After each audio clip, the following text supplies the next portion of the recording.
വിദ്യാർത്ഥിനി മരണപ്പെട്ട സംഭവത്തിൽ ക്രൈസ്തവ സ്ഥാപനത്തിന് നേരെ നടത്തുന്ന ആരോപണങ്ങൾക്ക് പിന്നിൽ ഗൂഢാലോചനയുണ്ടെന്ന് ഇന്ത്യൻ കാത്തലിക് ഫെഡറേഷൻ. അതേസമയം സംഭവവുമായി ബന്ധപ്പെട്ട് കോളേജിനെതിരെ നടത്തുന്ന ദുഷ്പ്രചരണം യാഥാർത്ഥ്യം മനസ്സിലാക്കാതെയുള്ളതാണെന്ന് കോളേജ് മാനേജ്മെന്റും വ്യക്തമാക്കി. ചേർപ്പുങ്കൽ ബിഷപ്പ് വയലിൽ മെമ്മോറിയൽ ഹോളി ക്രോസ് കോളേജിൽ പരീക്ഷ എഴുതിയ വിദ്യാർത്ഥിനി മരണപ്പെട്ടതുമായി ബന്ധപ്പെട്ടാണ് കോളേജിനെതിരെ ആരോപണങ്ങളുമായി ഒരു വിഭാഗം രംഗത്തെത്തിയത്. വിദ്യാർത്ഥിയുടെ മരണത്തിന് കാരണക്കാർ കോളേജാണെന്ന തരത്തിലാണ് പ്രചാരണങ്ങൾ നടന്നുവരുന്നത്. എന്നാൽ വിദ്യാർത്ഥിനി കോളേജിൽ വന്നതു മുതലുള്ള CCTV ദൃശ്യങ്ങൾ കോളേജ് അധികൃതർ പുറത്തുവിട്ട് കാര്യങ്ങൾ വിശദീകരിച്ചിരുന്നു. അതിനുശേഷവും ഒരു വിഭാഗം അടിസ്ഥാനരഹിതമായ ആരോപണങ്ങൾ ഉന്നയിച്ചു വരുന്നത് ഖേദകരമാണെന്ന് മാനേജ്മെന്റ് വ്യക്തമാക്കി.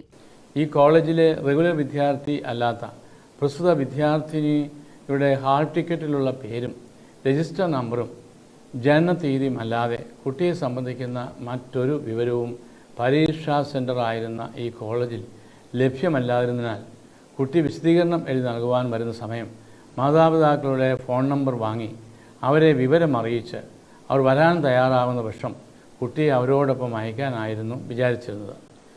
നാനാജാതി മതസ്ഥരായ വിദ്യാർത്ഥികൾ പഠിക്കുന്നതും ഇതുവരെ യാതൊരു ആരോപണങ്ങൾക്കും വിധേയമാകാത്തതുമായ ഈ കോളേജിനെതിരെ യാഥാർത്ഥ്യം മനസ്സിലാക്കാതെ ദുഷ്പ്രചാരണം നടത്തുന്നത് തികച്ചും ദൗർഭാഗ്യകരമാണെന്ന് ഖേദപൂർവ്വം അറിയിക്കട്ടെ. അതേസമയം കോളേജിനെതിരെ അടിസ്ഥാനരഹിതമായ ആരോപണങ്ങൾ ഉന്നയിക്കുന്നത് ഗൂഢാലോചനയുടെ ഭാഗമാണെന്ന് വ്യക്തമാക്കി ക്രൈസ്തവ സംഘടനകളും രംഗത്തെത്തിയിട്ടുണ്ട്. ഇന്ത്യൻ കാത്തലിക് ഫെഡറേഷൻ ഇതിനെതിരെ പ്രതികരിച്ചു. ക്രൈസ്തവ സ്ഥാപനങ്ങളെ തകർക്കാൻ ഒരു വിഭാഗം ഗൂഢാലോചന നടത്തുകയാണെന്ന് സംഘടനാ പ്രസിഡന്റ് അഡ്വക്കേറ്റ് PP ജോസഫ് പറഞ്ഞു. ഷിക്കന ന്യൂസ് ബ്യൂറോ, കോട്ടയം.